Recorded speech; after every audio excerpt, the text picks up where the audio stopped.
Et si le repas que vous mangez chaque soir était en réalité un pacte avec le diable?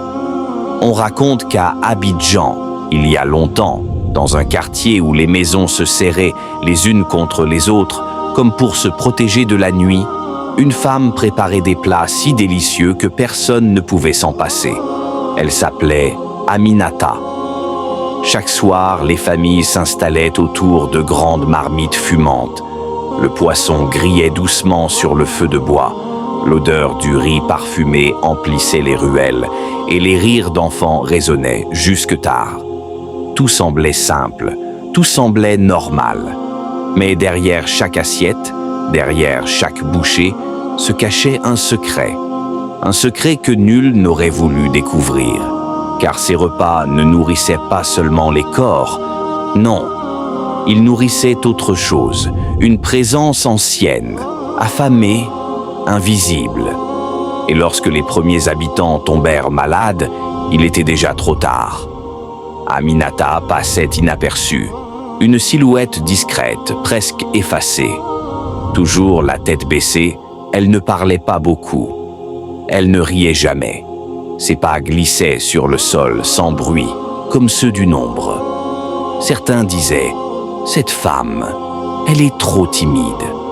D'autres ajoutaient « Elle est insignifiante, elle n'a pas de place dans ce monde ». Mais personne n'aurait imaginé qu'un tel silence pouvait cacher un abîme. Car la nuit, quand la maison s'endormait, Aminata sortait un vieux bol d'argile fendue qu'elle cachait sous son lit. Elle y versait des poudres noires, épaisses comme de la cendre. Parfois, elle ajoutait des morceaux secs de racines qu'aucun marché ne vendait. Elle murmurait alors « Pas en français, pas en dioula, pas en arabe, mais dans une langue rugueuse, sifflante, qui ne ressemblait à rien d'humain. » Et à chaque fois, l'air autour d'elle changeait. Le silence se brisait. Une respiration lourde, presque animale, emplissait la pièce. Elle n'était jamais seule. Le matin, la poudre disparaissait dans les repas. Un ragoût chaud, un riz parfumé, un poisson braisé. Tout paraissait normal, presque réconfortant. Mais ceux qui mangeaient changeaient peu à peu. Un enfant toussait sans raison. Un père vacillait en tentant de se lever. Une mère détournait le regard de son assiette, soudain sans appétit. Jour après jour, une lumière s'éteignait en eux, imperceptiblement. Pourtant, ils continuaient à manger, comme hypnotisés, comme prisonniers. Parfois, Aminata voulait s'arrêter. Ses mains tremblaient quand elle mélangeait les poudres. Elle se disait « Demain, je ne le ferai pas. Demain, j'arrête. » Mais toujours, la voix revenait. Une voix grave, rauque, qui vibrait dans son crâne comme un tambour infernal. « Nourris-moi, nourris-moi encore. » Et Aminata obéissait. Elle n'avait jamais choisi. Petite, elle avait été enfermée par sa tante dans un placard sombre. 3 jours sans lumière, sans eau, sans nourriture. Quand enfin la porte s'était ouverte, Aminata n'était plus la même. Quelque chose s'était glissé en elle, quelque chose de vorace. À 13 ans, elle avait versé pour la première fois la poudre dans une marmite. Une femme du quartier avait agonisé toute la nuit. Aminata avait pleuré jusqu'à l'aube. Mais la voix, elle, avait ri. Depuis ce jour, elle n'avait jamais cessé. Maison après maison, famille après famille, elle préparait ses repas maudits et les vivants nourrissaient l'ombre. Et puis, un soir, elle entra dans une maison différente, une maison paisible. Le maître s'appelait Ismaël, un homme simple, ni riche ni arrogant, mais respecté. Chaque matin, il priait. Chaque soir, il saluait chacun de ses domestiques, même Aminata. Pour la première fois, elle ne se sentit pas invisible. Un soir, alors qu'elle déposait un plat devant lui, il lui dit doucement « Merci, Aminata, que Dieu te protège. » Elle leva les yeux, surprise. Personne ne lui parlait jamais ainsi. La voix, elle, ne se laissa pas attendrir. La nuit venue, Aminata sortit son bol, murmura ses prières interdites. Mais cette fois, rien. La poudre se dispersa comme poussière, les flammes vacillèrent et s'éteignirent. Le lendemain, Ismaël mangea, mais il ne tomba pas malade. La voix rugit dans son esprit. « Nourris-moi, ou je prendrai ta vie. » Alors Aminata recommença. 1 nuit, 2 nuits, 3 nuits. Rien ne fonctionnait. Chaque fois, la voix se faisait plus furieuse.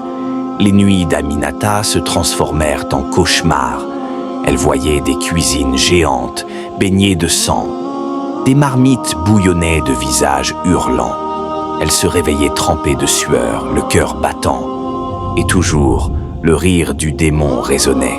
Mais chaque fois qu'elle croisait le regard d'Ismaël, ce rire disparaissait. Il ne la jugeait pas, il lui souriait, il lui disait « Merci ». Et elle se brisait un peu plus, car pour la première fois, elle voulait croire qu'elle pouvait être sauvée. Alors une nuit, elle prit une décision. Elle sortit toutes ses poudres, les disposa devant elle. Une à une, elle les jeta dans le feu. Les flammes devinrent noires. Le sol trembla, la voix hurla plus fort que jamais. Et le démon apparut. Plus une ombre, non. Une silhouette monstrueuse. Ses yeux rouges brûlaient comme des braises. Ses doigts, longs comme des couteaux, se tendaient vers elle. « Tu es à moi. Tu n'échapperas pas. » Aminata tremblait. Ses jambes refusaient de bouger. Son corps voulait se prosterner. Mais son cœur cria. Alors elle cria aussi. Un cri si puissant qu'il fit vibrer les murs. Et puis, silence. Quand elle rouvrit les yeux, elle était allongée, en sueur, fiévreuse. Et près d'elle, Ismaël. Sa main posée doucement sur son épaule. Il priait à voix basse. Aminata éclata en sanglots. Elle parla. Elle dit tout. Les repas, les familles, les morts, le démon. Ismaël l'écouta, sans l'interrompre, sans la repousser. Il resta. Cette nuit-là, Aminata crut mourir 1000 fois. Elle revit chaque visage, chaque victime. Mais à l'aube, la voix s'éteignit. Le démon disparut. Elle avait survécu. Aujourd'hui, certains disent qu'Aminata cuisine encore, mais plus dans les maisons riches, dans une petite école de Yopougon, pour des enfants. Elle prépare un plat simple, du riz blanc, sans poudre, sans cendre. Et lorsqu'elle les regarde manger, elle pleure. Pas de tristesse, mais de soulagement. Car le mal se nourrit vite. Mais la bonté, elle, prend son temps. Et parfois, c'est le temps qui sauve.